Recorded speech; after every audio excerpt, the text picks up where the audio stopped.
Welcome to what the panel title is, The Next, and I'm going to add this bit, some say the most exciting chapter in educational choice, education savings accounts.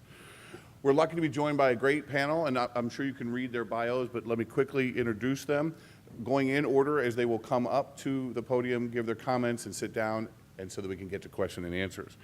We're lucky to be joined by Mississippi State Senator Nancy Collins, who will talk about her experience in Mississippi trying to pass education savings accounts, the role of parents in that effort, and, believe it or not, the important role of the state's paper of record, the Clarion Ledger, in that effort.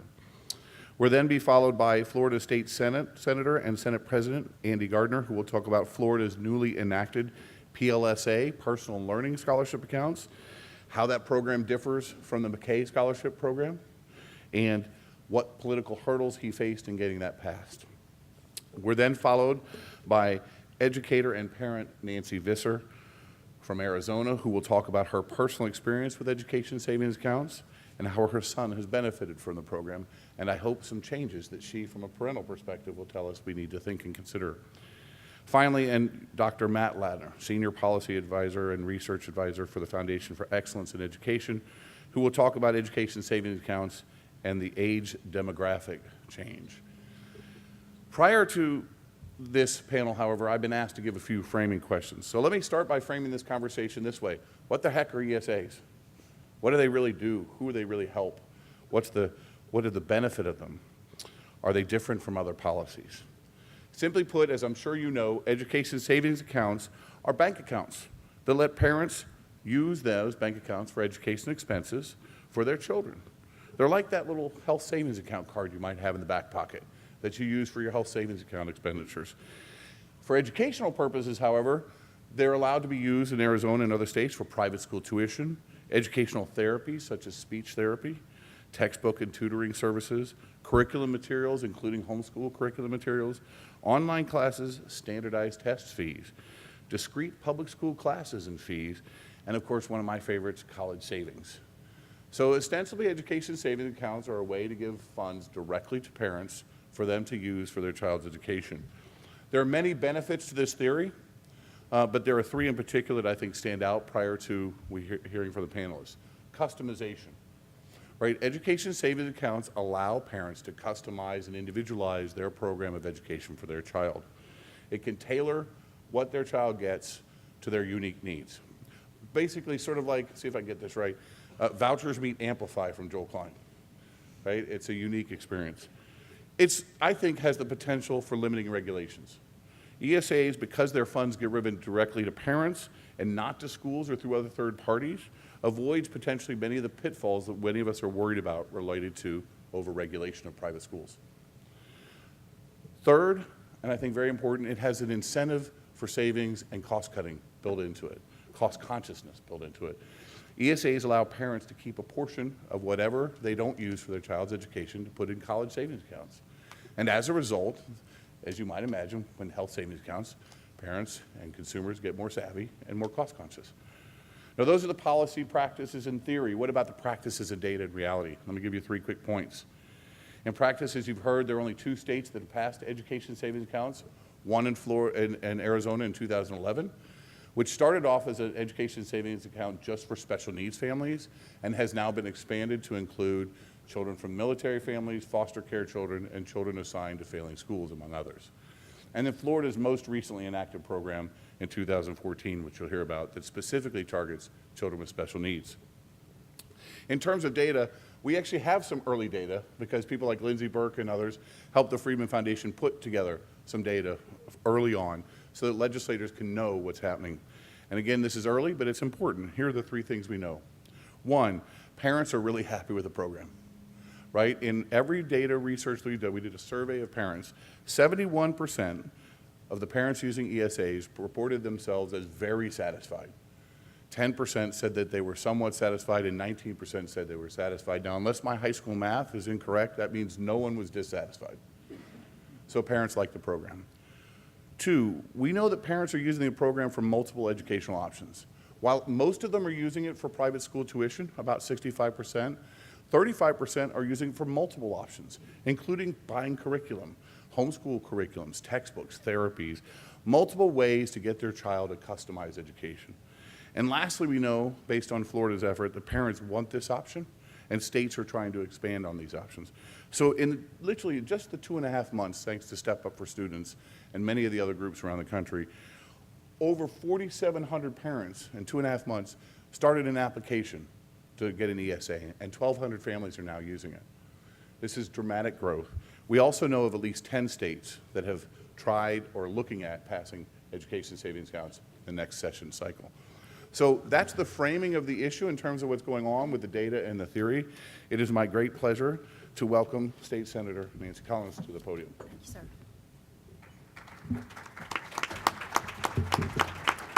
You can play the video. It is about choice. They need to be educated appropriately.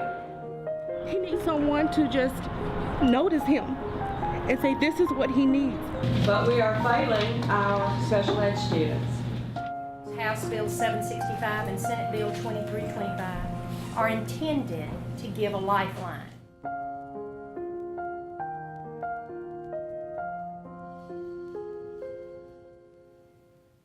I want to tell you a story about a little boy who began his education in public school in Mississippi in first grade. And during the first year, his mother was told by school staff that her son had no chance of succeeding. She did not agree with the school's assessment, and at her own expense, she enrolled her son in a private school where he most definitely did succeed.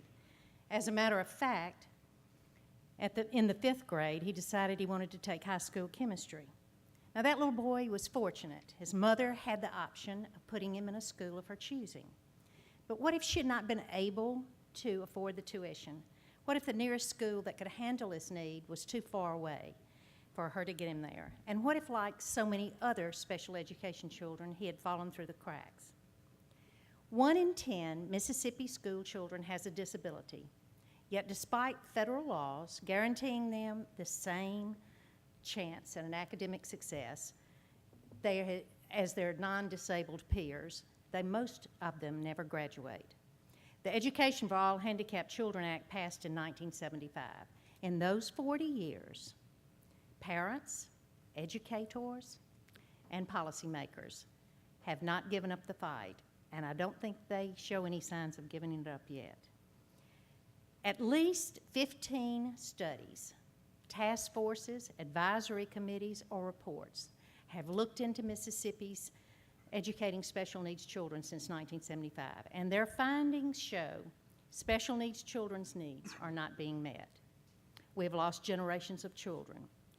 Our graduation rate for special needs children is 23%. The gap between all students at 75.5% graduation rate and the students with disabilities at 23% is a 53% gap. Mississippi has the largest gap of any state between the graduation rate for special education students and the graduation rate for regular education students. And as I said, our gap is 53%. Today, there have been no changes except for the lawsuits from districts costing hundreds of thousands of dollars of taxpayer money and denying an adequate education to special needs children. That's why I propose an education savings account. And champions for this are seated in the audience, Senator Gray Tyllison and Representative Carolyn Crawford, if you'll just wave your hand. We have seen the data from other states that proves when parents have a choice, children succeed.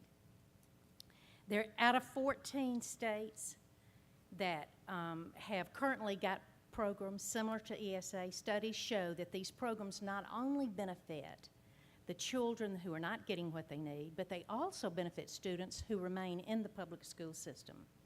And when the districts are not fighting to keep a student whose needs are beyond their scope of resources, they are freed up to focus on the students they can help. The Individuals with Disabilities Education Act, or IDEA, already allows states to offer public placement options in which the state pays tuition at a private school with a special education eligibility ruling. So why are special education students falling through the cracks? The Clarion Ledger introduced this year in 2014 a story to all of us, and I'd like to paint a picture of a young woman, and I think this is special education at its worst.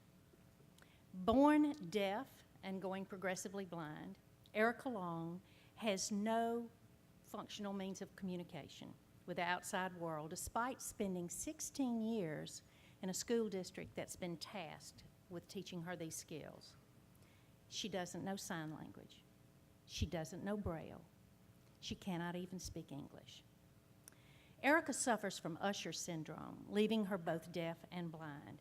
And many people with Usher syndrome lead normal and productive lives, including Erica's great-grandfather and Erica's uncles, all of whom graduated, took jobs, and got married. Yet the school system in Mississippi insisted that Erica could not learn. Now, the average student is taught language arts daily in the classroom. Yet Erica was only given Braille twice per month. Erica's parents could not afford an attorney, so they went through the system. They did what everybody said to do. They pleaded, they went to the meetings, and finally they demanded an evaluation. Eventually, Erica at 15 received one from the Perkins School for the Blind in Boston. But this was only after Erica was increasingly isolated in the schools, forbidden to walk in the halls because she might bump into the other children. The district failed to implement the recommendations that were sent by the Perkins School. Erica's parents contacted Disability Rights Mississippi, which filed a complaint on behalf of Erica to the Mississippi Department of Education. Now, the Mississippi Department of Education found the district non-compliant, but the district continued to violate the law. Mississippi Department of Education is tasked with ensuring compliance, yet they did nothing. After the article from the Clarion Ledger revealed Erica's story, and it was published, the district is now paying for Erica to attend the same school where Helen Keller once attended, the Perkins School for the Blind. However, it has been 16 years since Erica entered the public school at 3 years of age. The parents commend the diligence of the Clarion Ledger and their investigative reporting in this matter. And they also were so pleased that we introduced this bill last year. Erica is making progress, and that's the good news. But the injustice that was caused should not be forgotten, or we fail at our core. In one more year, Erica will age out of the system. What will she do then? If IDEA had been upheld and Erica given the equal opportunity to succeed that every child is promised, her story would have been very different. But that's the reason you're here and I'm here, to change that story. Another vital concern we have in Mississippi is that school districts are continuing to use expensive lawsuits to defeat parents' rights to IDEA. Now, these lawsuits are paid for by the taxpayers. One school district has spent over $640,000 over 4 years on only one family, and there is no end in sight to the spending. Another school district has spent $236,000. Another one, $225,000, and the list goes on. Just last month, I saw a bill for 2 months' worth of work, one bill for $80,000 and one bill for $60,000 from the same law firm. Providing an option like ESAs would save both parents and school districts money and time. I, too, thank the Clarion Ledger for their stellar coverage of the issue in Mississippi. They've done it actually twice. Last year, 2014, and in 1979. I got a copy of their paper. And in reading the stories, the problems are the same. The faces are different, but the stories are the same. And again, these parents are told that the problem takes time. And I ask, how long do our children have to wait? How long do the parents have to wait? Isn't 40 years long enough? The only way we can really answer this is not with pretty words and legalese. It's with action. All of us want an educational system that is flourishing for all of our children. And our mission statements in education departments more or less say it's for all children, and it's for all children to have an adequate education, and it's for all children to have an adequate education that's going to help them succeed. I believe that when we use every tool we can for our most vulnerable children to succeed, our regular education children are going to see that it really does matter. Every child is important, and they will see the value of the person. And maybe, just maybe, we will succeed in turning this around. It's the reason I'm here, and it's the reason you're here. Thank you.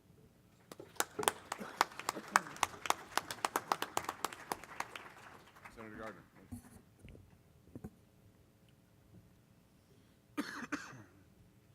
Well, thank you so much for giving me a couple minutes. I participated at the conference in Boston, and everybody brought really nice slides, and I thought, oh, if I ever get a chance to do this, I need to do that. Well, I forgot.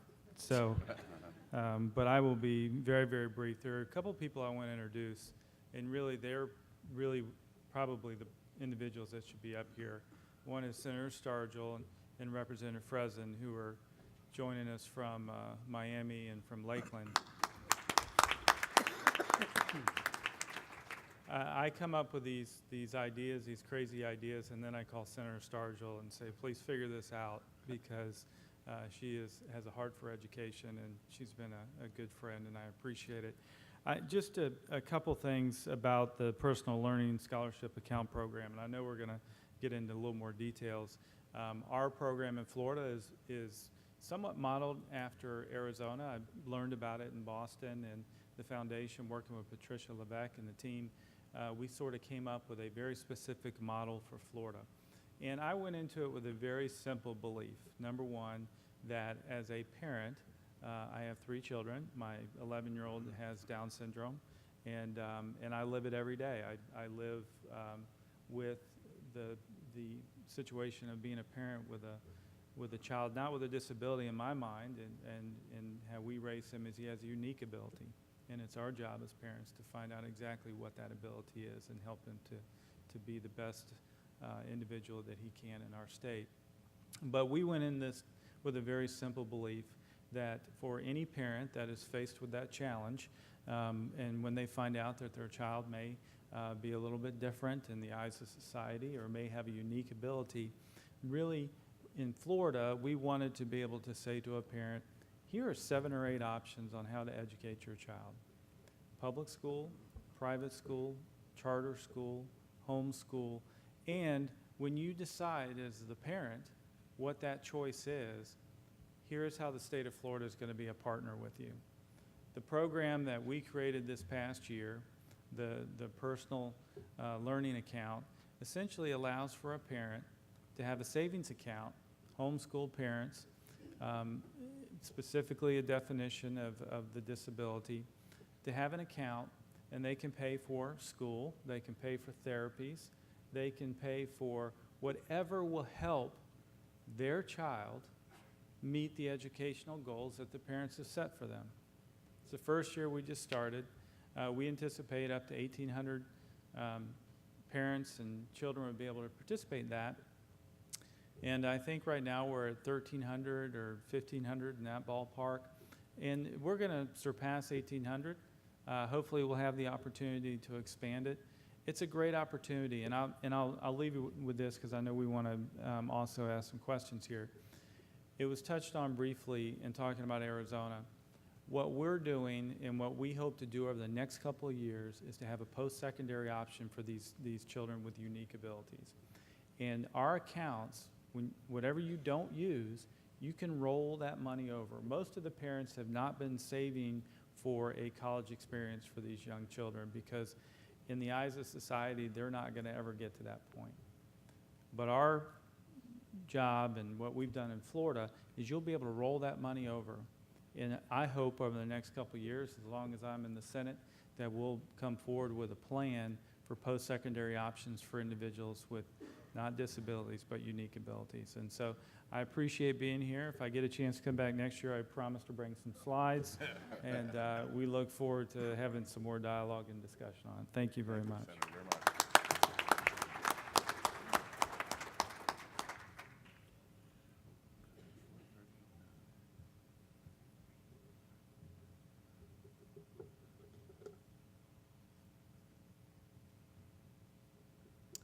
Hello, I'm Kathy Visser, and I'm a parent of an ESA recipient from Arizona.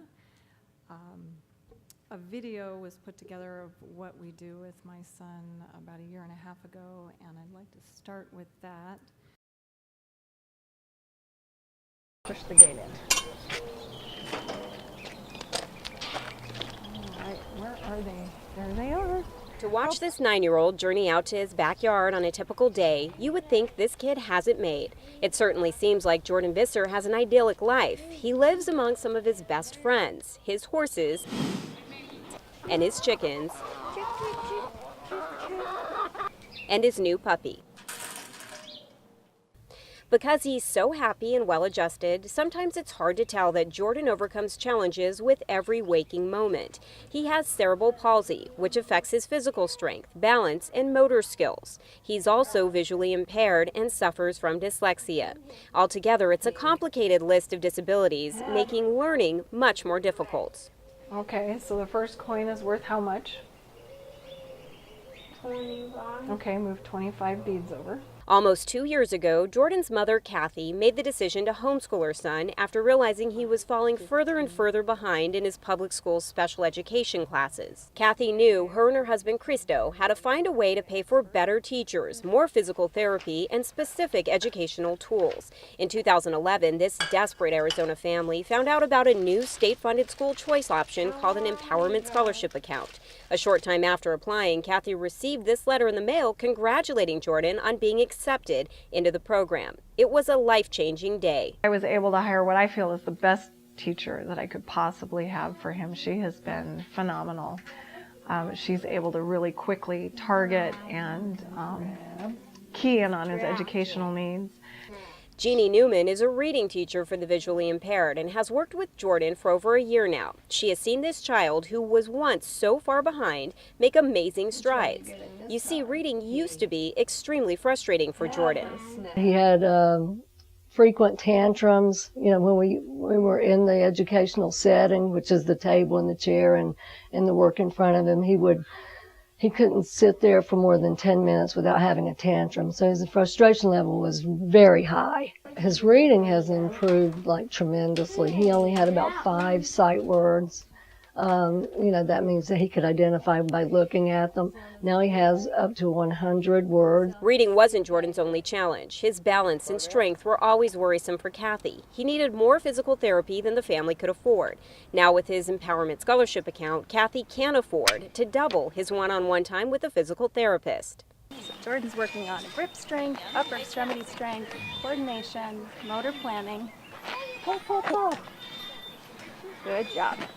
Very nice. Dr. Christina Finnegan sees Jordan twice a week now for intense physical therapy sessions in which Jordan learns to use his brain and body together in places like the park. What? Jordan's balance is a work in progress, but specialized therapy sessions have worked wonders, including Jordan's therapeutic horseback riding class. Are you excited? First time in your saddle is a blue shirt. It's a big day. Whoa, Teddy. Okay, wait. Grab your reins in one hand, please. And swing your leg over the top. Thank you. With the ESA, because of the qualifications of the program that we're in, we're able to use it to pay for the therapeutic riding. We've been working for a year with a physical therapist trying to get his balance better. A little molecule air blow by him and he'd be on the ground. We put him on a horse. 3 weeks later, you could brush past him and he could keep his balance. Between his various therapies and specialized classes, taking control of Jordan's education has been a lot of work for Kathy. But now she no longer bears the burden of constantly fighting with Jordan's public school over his lack of education. Kathy being an advocate for Jordan, us being an advocate for Jordan as parents, the most difficult thing for me is it's almost as if though the school, you have a job and you have a defined role to carry out in that job. And they were carrying out those defined roles and they were doing it best to their ability. But they weren't advocates for Jordan as we are advocates for Jordan. Applying for an empowerment scholarship account was the best decision they could have made. And it's impossible to hide their gratitude toward the program which so drastically changed their son Jordan's journey. We've seen significant changes and strides in his personality, in his behavior, in his speech language.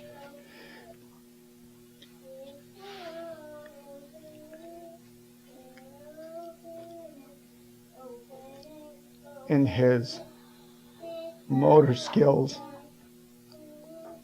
and ability to play.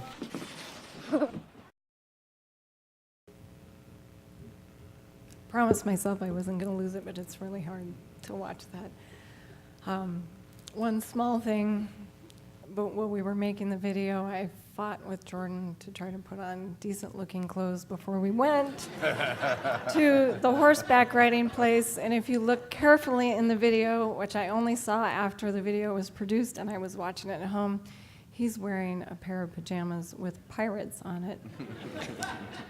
Now, the significance of that is that the horse he is riding has one eye and can only see out of one eye. The other one is stitched shut, and they joke about the horse being the pirate horse. So he dressed for the occasion. He's not real verbal, so he didn't explain that to me. He just was adamant he was going to wear those pajamas, and I finally gave in. So those are little things that you don't always pick up on with these special needs kids. They don't have the ability to necessarily think or process or communicate those things, and I didn't pick up on it until I saw the video. So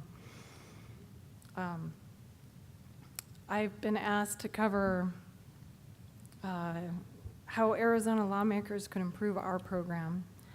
A Yahoo message board that was started by a parent that we use to communicate with as parents and solve problems, and also how all the service providers are accountable directly to me and my husband as a parent.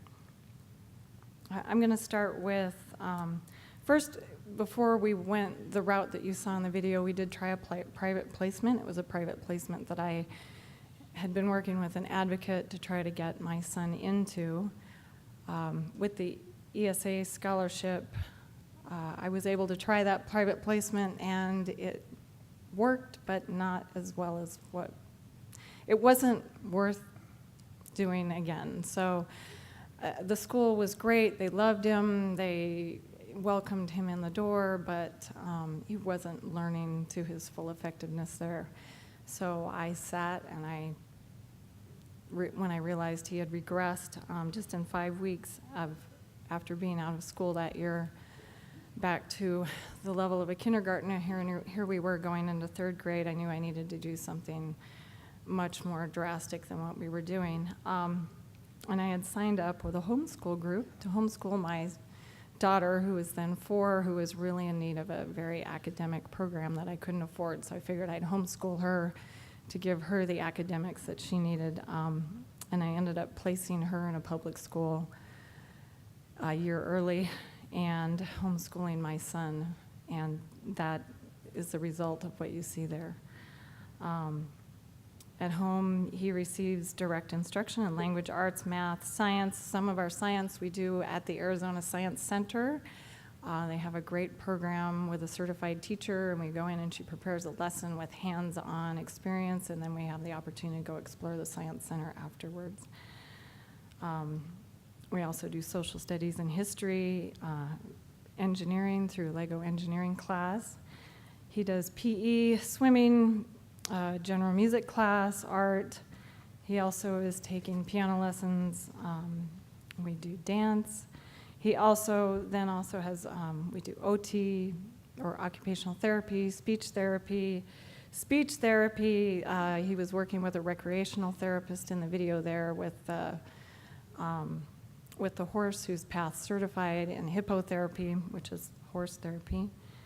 And I can use the ESA funds to pay for any of that as long as I have a credentialed person in charge of doing the teaching or the therapy.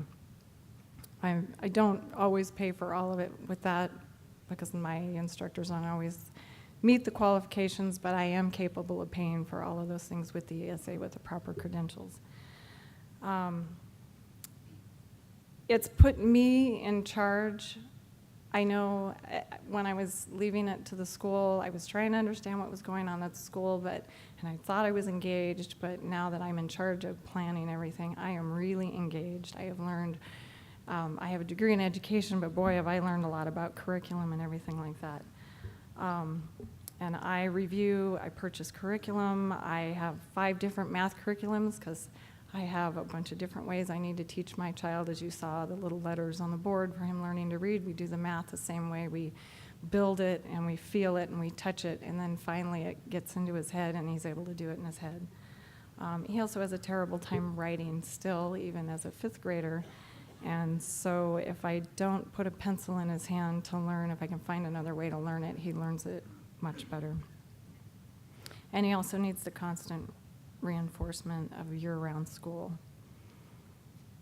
One of the other things I was asked to address is our message board. We have a Yahoo message board. We've also added a Facebook page to that format because it's such a nice, easy way to share. This was not something that was in anybody's plan. It happened because a mother was in shock that she had not heard of this program. It was already in place. The first year they allowed us to apply for the first semester and during the second semester of the school year, and she was able to get in on the second semester.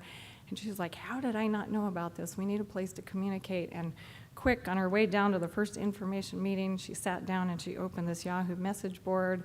She made an announcement at the meeting, anybody that wants to communicate so we can share information, please sign up.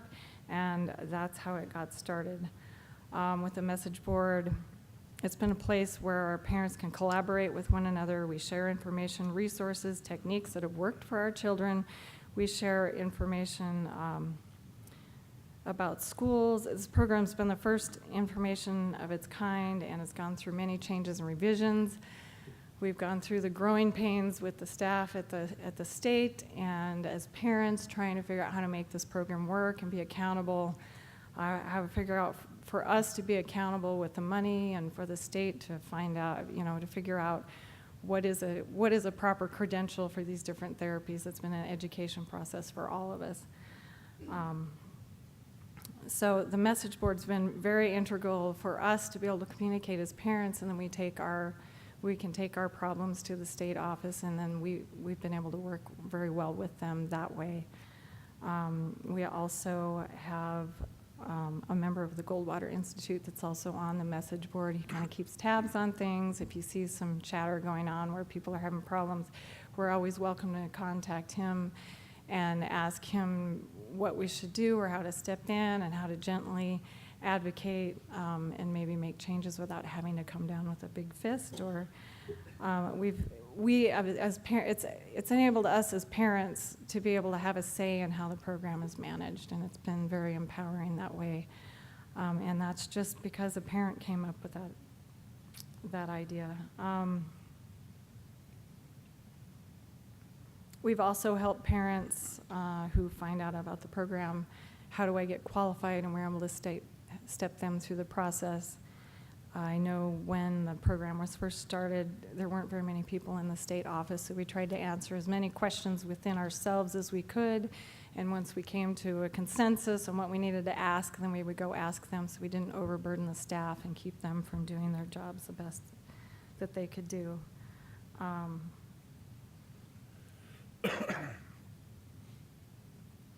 I also was asked to address changes that we would like to see in our current law.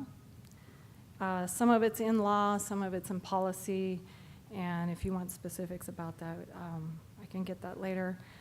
One of the big barriers to people participating in this program is a 100-day rule that was in place to, I think, protect the system from being overburdened, or they thought there might be a run on this program and empty the public schools. So There's a 100-day rule that we have to meet. We have to be enrolled in public school from the first day through the 100th day of the school year in order to apply for the program the following year. We were able to get that removed for military families because for practical purposes, with as often as military families move, it wasn't even usable for them with that rule there. And as parents, we'd like to see that removed because there are children not being served by our system because the 100 days rule is there, and they are not willing to put their children at risk long enough to qualify for the program, and they're not benefiting. One issue we ran into this year, and I think there are some revisions going on, is all of a sudden, if you were 18 or over, they said you are no longer on the program. There were parents that were told that they could stay on the program, and then all of a sudden they got an exit letter, and we are in the process of trying to work through that problem because I know my child's not going to be ready to graduate from high school at 18. So we're working through those.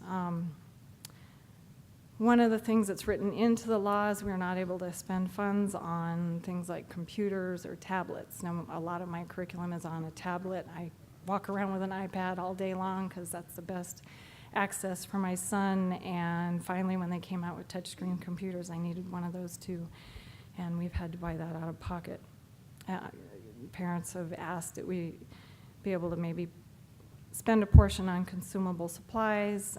We have the ability, the next thing, we have the ability to put money away in 530 accounts, which is a version of a college savings account. And it was a 529 account. We'd like it switched back to the 529 account because we're pretty positive that doesn't affect our child's Medicaid benefits. DDD services, one parent ran into somebody that decided to count the empowerment scholarship as income, as requiring her to send in separate expense reports on every penny that she spent on there, or she was going to lose the state benefit insurance. It wasn't the case, but we had some misinformation, and it took an entire year to get that straightened out. So if you're looking at putting in a program like this, you've got to think about some of these unintended consequences and how some of the other organizations look at it. Due process, if there happens to be misspending, is another thing. The ability to do research-based alternatives to additional therapies, and we'd also like to see the ability for a parent to go to teacher curriculum training using some of these funds. All right, I've been told I need to wrap up, and a couple tiny other little things, but that was the gist of it. I'm happy to answer any questions for anybody later. If anybody wants to contact me, I've made myself available to be contacted, and you can contact the organization and they will get you in touch with me. Thank you.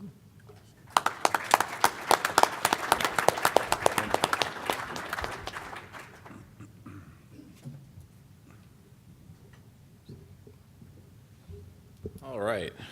Well, now from having seen this in very concrete terms, and I really love that video, and that's why it's really great to meet Kathy when I had the chance to. I feel like it's sort of like no one can tell you about the Matrix. You have to see it for yourself, right? Sometimes I go to audiences and we start talking about ESAs, and they're like, what? You can use it for a whole bunch of, well, how does that work? Okay, watch the video, right? You can kind of understand. So, I'm going to kind of go to kind of a 30,000-foot level and note that these programs that we have so far and the new programs I hope that we'll see in the new year are all basically experiments, right? They're really sort of experiments in liberty. Is it possible to educate kids this way? Can we educate kids this way without seeing terrible fraud and misuse of funds and, this, that, and the other thing? Are there advantages to educating kids this way? I think the answer is yes, but we'll see, right? There's only one way to find out, and that's to do them. But taking a broader view, my view of public education is that it is a permanent feature of American life. Public funding for K-12 education is guaranteed in every single state constitution in our nation, okay? If you take opinion polls, does the public support public funding for K-12 education? Absolutely they do. They do strongly, okay? That is a foundation from which we will not deviate. I believe this is a permanent part of our nation, okay? Now, having said that, that doesn't mean that we need to organize our public education system the way we do now. It doesn't mean that we need to be sort of trapped by the structures and institutions that we've created in the past that maybe worked better in the past and maybe not so much now, okay? And a lot of our debate in public education is about whether to preserve the status quo, okay? Some of us would like to change the status quo. Others of us say, no, we shouldn't do that. It's risky, it's dangerous, there's things to lose. And there's actually validity on both sides of this argument, okay? But what I'm going to try to present to you quickly here is what I think is information that shows that actually this debate is moot because the status quo is not sustainable. The status quo is going to change because, as it happens, it must. And mostly what I'm going to be showing you is information about the changing age demography of the United States. Okay, now that sounds boring, but just stick with me, okay? So just to introduce this, I call my presentation Demographic Park, or How I Learned to Stop Worrying and Love the Age Dependency Bomb, okay? You, of course, recognize T-Rex there from one of my favorite movies. So, what am I talking about? Well, some of you now are saying, what in the world is this guy talking about? Okay, here's what I'm talking about. In the social sciences, we ripped off Erasmus, and we say that in the land of the social science blind, I'm a political scientist, by the way, so I can say this, but in the land of the social science blind, that the demographer is the one-eyed king. Why? Because the demographer can see the future, and they're actually pretty good at this. They're not perfect at it, but they're pretty good at this, okay? So, what does America look like 20 years from now? That's it. What we're going to have between now and 2030 is the most massive expansion of the elderly population that any society, maybe I don't know about any society, but this society has ever experienced, okay? Every single day between now and 2030, 10,000 baby boomers reach retirement age. Every day, okay? By 2030, they will all have reached retirement age, okay? They will all be 65 or older, okay? Now, our young barbarian here, he's not going to stop either, okay? At the same time that we're experiencing across all 50 states this massive increase in our elderly population, many states will also be experiencing a large increase in their K-12 population. And this is going to be a huge challenge. So we'll be getting a lot of this. Some states not so much, some states very much so, okay? All states will be getting this, okay? It's baked into the numbers, it's coming.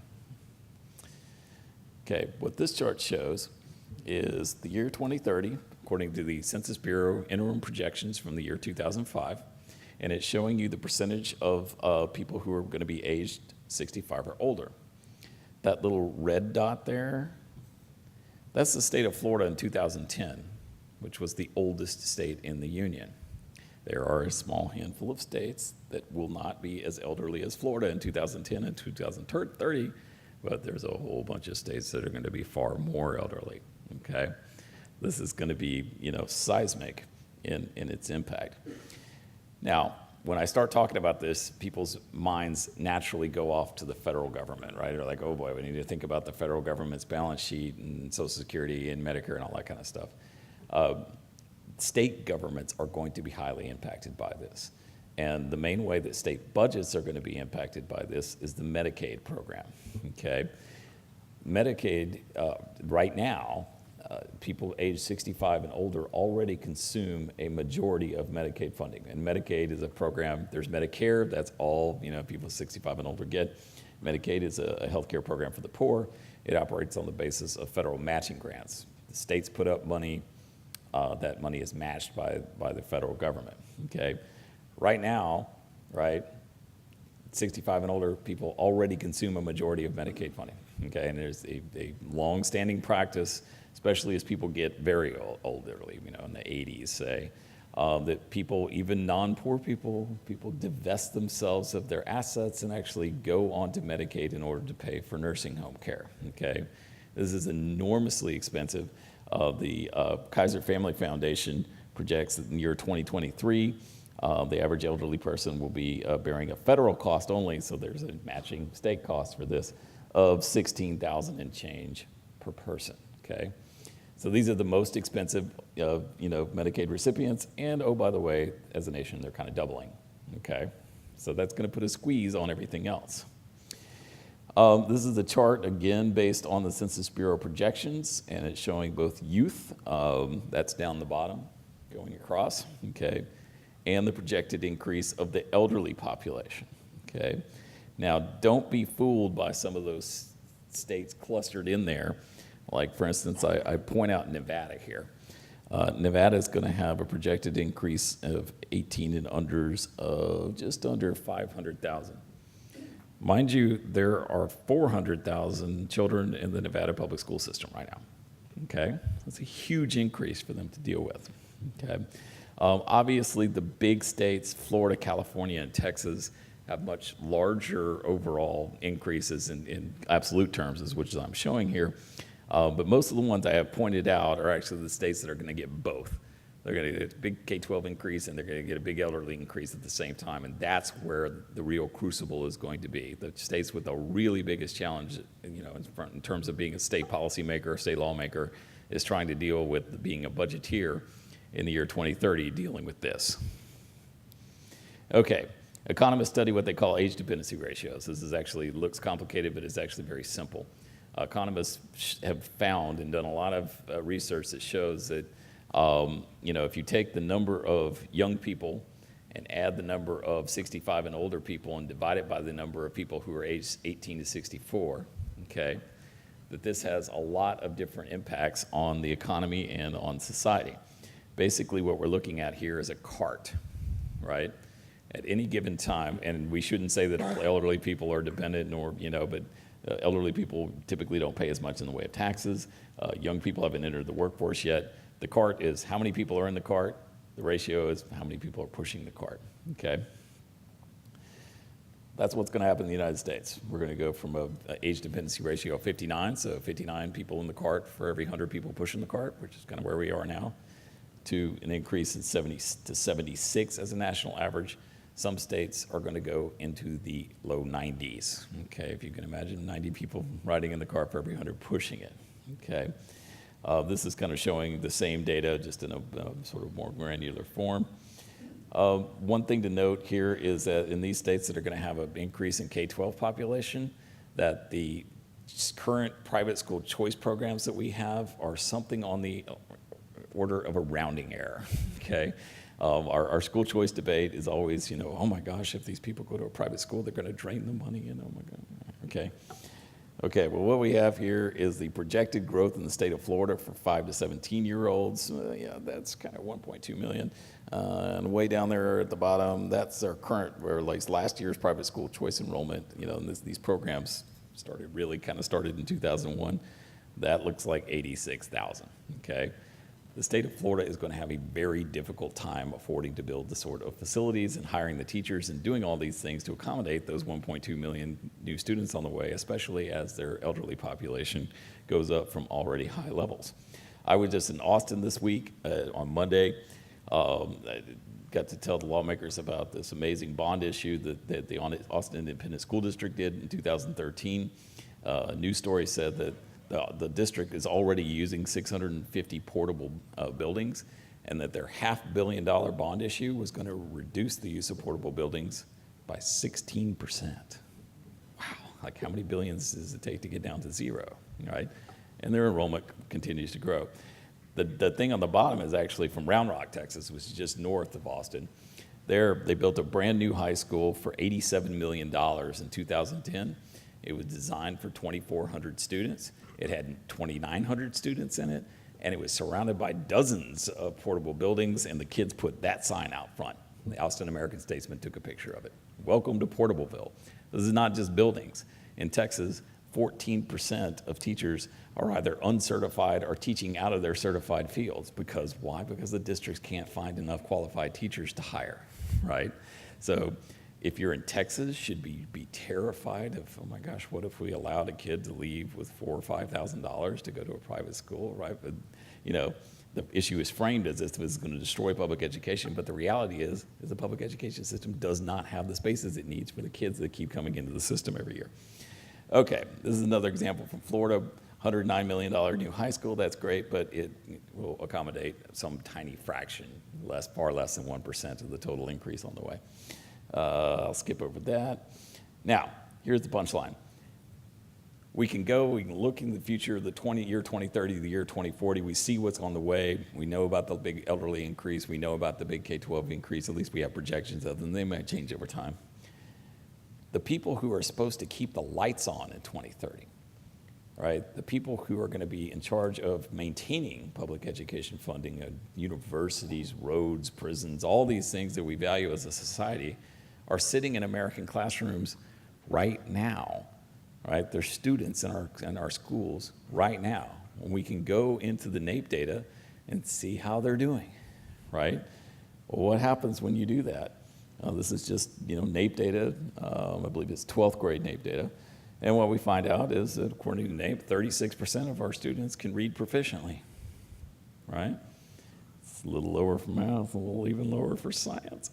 Oh, these are the people that need to be paying the taxes to keep our society going, right? And these numbers are actually a little bit better than they used to be, but no one's ever faced the kind of challenge that's coming ahead. So, what's the takeaway from this? Anyone remember Dr. Malcolm? Dr. Ian Malcolm? What does he say in this part of the movie?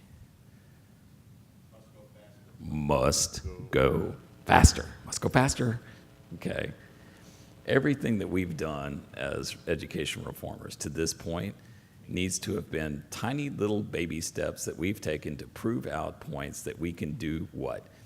We need to figure out as a society, which let me again repeat that public education is not going away. We're going to publicly fund K-12 education from now till doomsday, okay? But what do we need? We need a system of education that is both far more effective, right? 36% kids reading proficiently, that's not going to work, okay? It needs to be higher. And it's going to need to be more cost effective as well, because the cost pressures, as our elderly population nearly doubles, we're going to be in a situation where there is going to be a fierce battle between spending for health care on the elderly and K-12 services for the young, right? So we need to figure this out, and I don't think there's any one solution to this problem. There's going to be a lot of different solutions and a lot of things that we need to think about. But if we are looking at a situation where we need to figure out how to do this better and do it cheaper, then I think an account approach actually helps that, because if someone has to economize in this, I would prefer to have it be the parents, right? I would like to have the parents figure out how to do things best, better, and cheaper to the extent possible within a framework of public oversight, obviously, right? I think this is a way forward to get the sort of efficiency gains that the country is going to need, but it's not the only way forward, but it is something we need to continue to experiment with. And with that, thank you very much.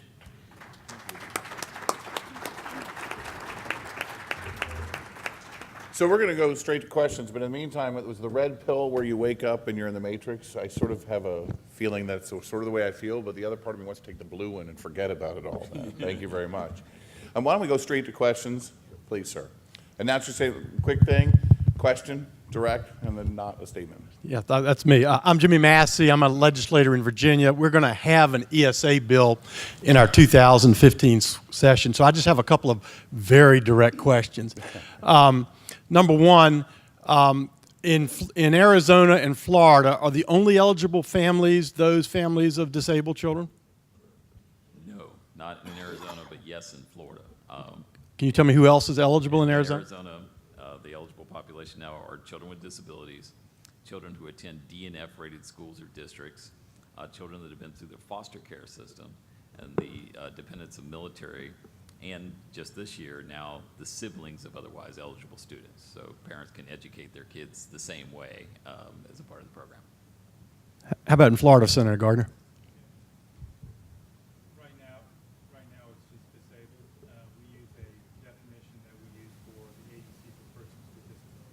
And what's the average dollar amount of the savings account that Kathy gets in Arizona and then also in Florida every year? It varies by the severity of the disability. It's pegged by the state funds it at the 90% of the level that the child would have received if they'd attended a charter school. But so for some of our disabilities, there's not much of a boost, so you could be looking at maybe like $4,000, but on the other hand, for children with more severe disabilities, you can get into the 20s. We need to get your microphone first.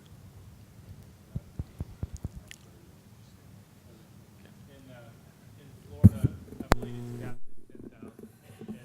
And what's also interesting about Florida is we have what's called a McKay Scholarship, and that is a program that started, I guess, 7 or 8 years ago, give or take, which is very similar to the tuition that you would receive. You can take your McKay Scholarship and go to a private school. It's not really a problem with McKay. It can only be used for tuition. Ours can be used for therapies and various other things. And then finally, in Virginia, overall Virginia, the state funds 55% of all K-12 expenditures. The localities fund 45%. What's that relationship in Arizona and Florida? I'd say in Arizona, we have a similar situation where a good chunk of our funding is local funding. So one of the things, especially about special ed kids, the way the funding has worked, for the last 40 years, districts have sent people to school, to state legislatures and said, we don't get enough money for special ed kids, right? You guys, and the feds give X amount of money, but we're spending X times 2 amount of money, and we're taking money out of general education and putting it into special education, right? So if the kid leaves with just their state funding and they're keeping all their local money, they don't have anything to complain about. So you're funding 90% of just the state's share in Arizona, is that correct? That's correct. Correct. And you don't know whether the state funds 55 or 90% of the K-12 expense? I could pretend to, but I won't. Okay, all right. Well, if it's like every other state, Mr. Messi, it's going to be between 45 and 60% of the total budget. And Senator Gardner, in Florida, how much of the K-12 expenditures does Florida fund? I'm getting the answer from the appropriations chair back there. It's 54%. 54%. Thank you very much. Please come to the mic if you have questions. In the interim, let me ask a question, Matt, of you, Matt. With all these programs that are sort of taking small chunks of children, can we go fast enough? Or do we need to think much broader and much bigger about who can apply? I think that there's certainly, I have to say that there is a role for humility in all this. There were things that as we proposed the program, I remember my co-author and I sat there and said, hey, you know what, you can have a use-restricted debit card, and use-restricted debit card has product codes and vendor codes, and it'll keep all this stuff under control. And all that stuff was true. But the first year of the program, we found out, except for it doesn't work with, just a tiny number of kids, so we're going to have to figure out something else on the fly. I view this as around the country as a decentralized learning process. I think we do have a lot of good evidence now. We're figuring out how to administer these programs. So at this point, I think, yes, we can be bigger and broader. Okay. Yes, ma'am. Yes, I'm Angela Palm with the Georgia School Boards Association. And a couple of your statements I'm very interested to hear you talk a little bit more about. One of them was that you said that you thought this was an opportunity to get rid of a lot of the regulations. And also when you talked about this would be the point where parents would decide where to economize. So do you foresee that an education savings account system would remove things like the teacher salary schedule, class size, seat time, those kinds of regulations that do add to the cost of providing education, or just more explanation? So the comment I was making related to, first of all, I don't think it would have anything to do with that from a parent's perspective. Since the dollars go to parents, it shouldn't affect any of those comments or concerns you bring up. But the voucher concerns for some people are that you're going to overregulate the non-public school sector by adding a significant number of new regulations to them. There's a significant concern in that. Education savings accounts, some believe, have the ability to not do that because it's directly funding a parent as opposed to funding a school. Right. Well, the reason I asked about that was if the parents were going to decide where to economize, or if this were going to lower the cost of providing education, we would have to somehow lower the cost basis of how we decide how much it costs. So I was just thinking about the factors that do add to the cost and see if that's what you were. So the public sector would remain as it is today. Sure. And I don't foresee Yeah, that. I'm afraid that Granny and Grandpa's Medicaid is going to require that lowering, whether there's ESAs or not. Okay. I agree with that. Kathy, what your experience as a parent in using the program? I mean, do you see yourself using it in the best way? Could you use more? Would you economize? Or how are you looking at cost savings measures and things like that? Well, I try to provide my son what he needs, and so I hire the teacher. I try to have her around, 9 to 12 hours a week. It just depends on the week and her schedule, because she works for varying school districts and other families as well. But I'm able to hire her more or less or over the summer and do what he needs with the money. It's allowed me to do things like the physical therapist that you saw in the video there. Well, he also receives Medicaid insurance, and that pays for some of his therapy. So what I've done is, he needed extra therapy. He was getting speech, OT, PT at school, and then after school I drive him to speech, OT, PT with 3 different providers, and then I would try to do the horse therapy, but we really couldn't afford to do it. What I'm able to do to economize with that is I can utilize the state therapies. And so the first appointment, she would come twice, the physical therapist would come twice a week, and we would utilize the state therapy, and then the second time a week I would pay her on her private pay schedule with that second appointment. It made his physical therapy far more effective because he was getting physical therapy from the same person twice a week rather than 2 different providers. Okay. Thank you. Yes, sir. Steve, getting it back there.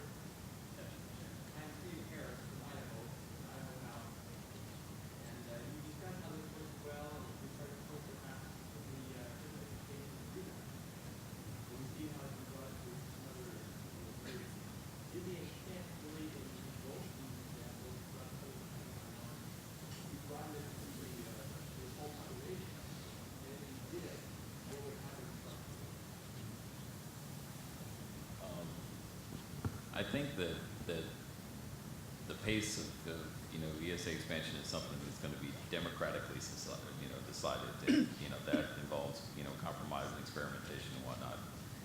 If you were asking about the ideal, yes, I think I think where we'll get once we've had more experience with these programs is that one way to, I can imagine a system where all public funding for K-12 schools goes into an account controlled by a parent, where they are allowed to voluntarily contract with public schools or with private schools and whatnot.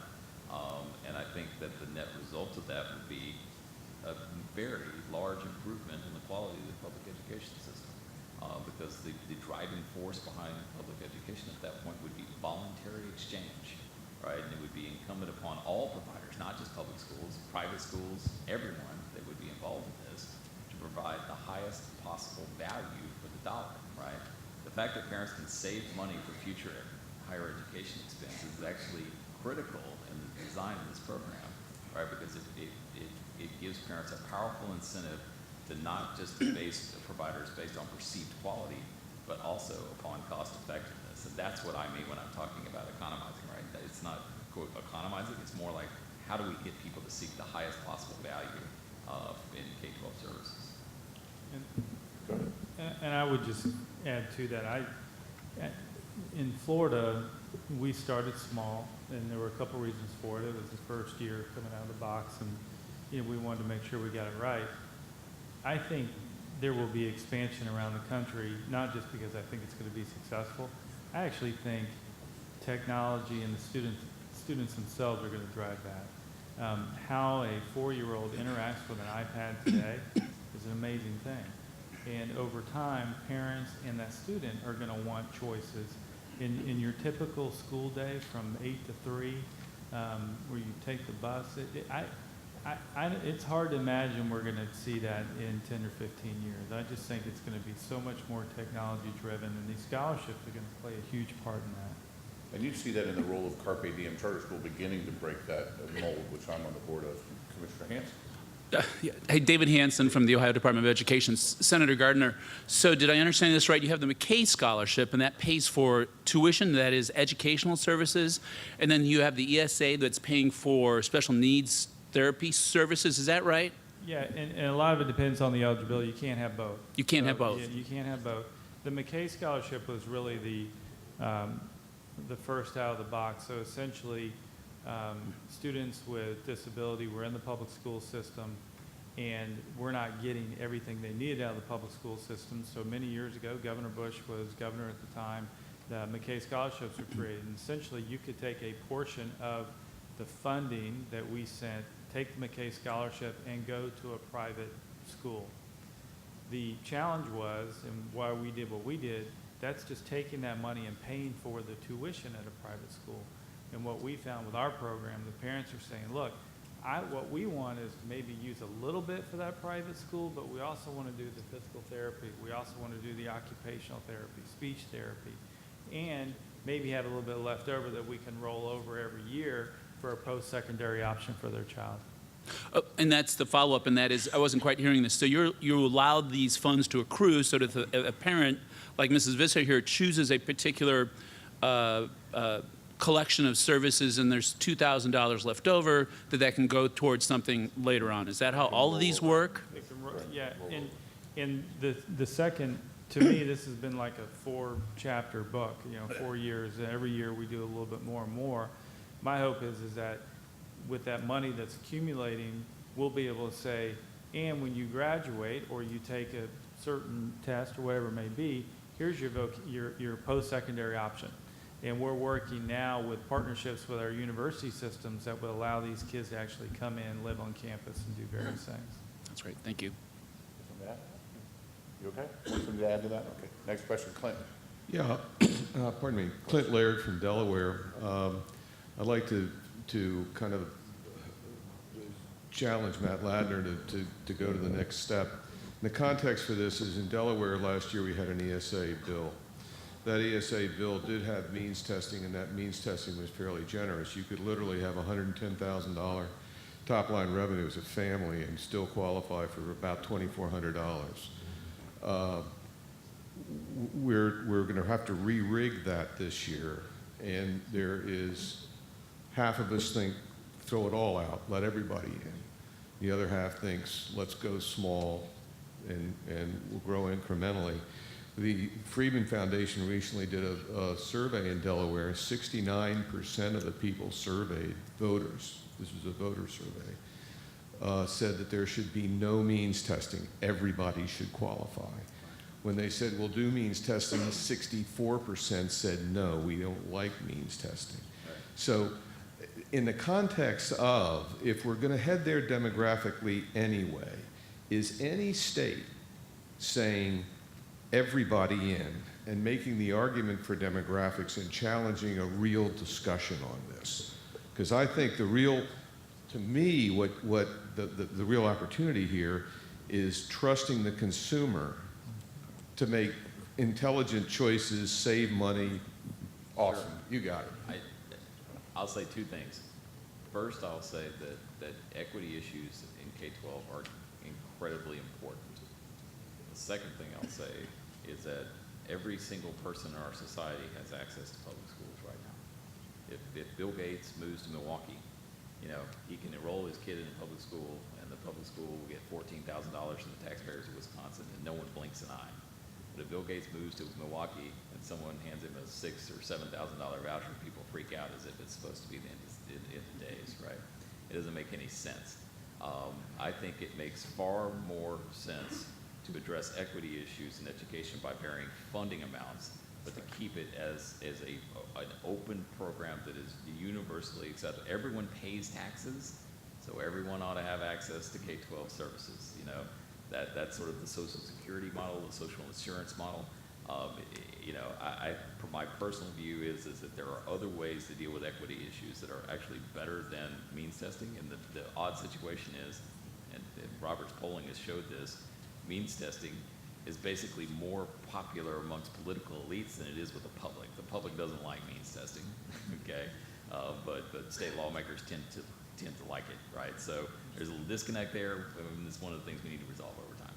Senator, I'd be interested to hear Senator Collins and Senator Gardner answer that question about going as far as you can or not going as far as you can, or incrementalism, before we wrap up. You know, I'm a new senator, and so I have realized, and I'm going to answer another question because she said, what was the downfall of our last bill? I think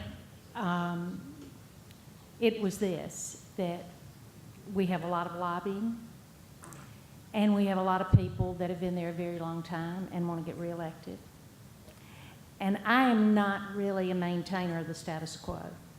So to answer your question is, I think when we turn this around and we say what is best for the child, then we're going to get a result. Right now, we're not doing what's best for the child. And so I'm ready to do whatever is best for the child. And I figure with this white hair, I'm not going to be around very long, so I need to get to work. Yeah, I think you will see the legislature and the governor probably have an interest in expanding in Florida. One area that we're starting to talk about right now is the definition for autism that we used. It was very narrow, and again, some of that was driven by first year, the amount of money. It was $18 million that we set aside, and so we're going to look at different options, but we really believe that it's the future for, and for us, you know, we all, I mentioned Representative Frezza and Senator Stargell. We went into the legislature because we wanted to be around people like Governor Bush. I mean, we're Bush babies in many ways, and we're going to continue that legacy on some really great stuff. That's fantastic. Ladies and gentlemen, thank our panel. I'm sure they'll be willing to talk to you after. They've been awesome.